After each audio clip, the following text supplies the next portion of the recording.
Have you ever met someone who is afraid of death, of dying? Or maybe you yourself are afraid of death and dying. Philosopher Epicurus had a very interesting insight on this to pacify people from not being afraid of death. So think of this. Let's say this is the timeline of your life.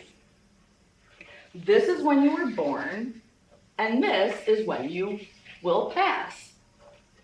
And at this moment, you're situated right here, maybe. You're still living, and you're afraid of dying. So Epicurus wants us to think of this chunk of time right over here. That time before you were born. Were you afraid of this time? Were you missing out on anything? Or were you being harmed?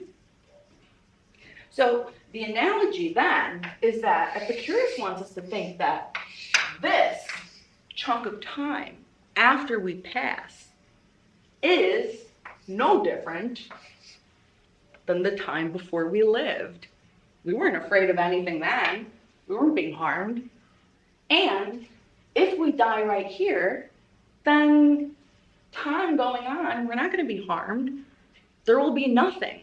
The same way there was nothing before we were born. Now, if you say, yes, but I'm a mom, I'm an important scientist, I'm a doctor, and my death will harm others, that's a different question.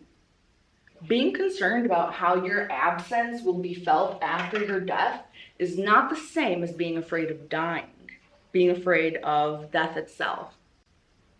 So, while others might experience harm in your absence, you yourself will not feel anything, not know anything, and not be harmed, and it will be no different than the time before you were born. Are people who say they're afraid of dying really just afraid of how their death might affect others?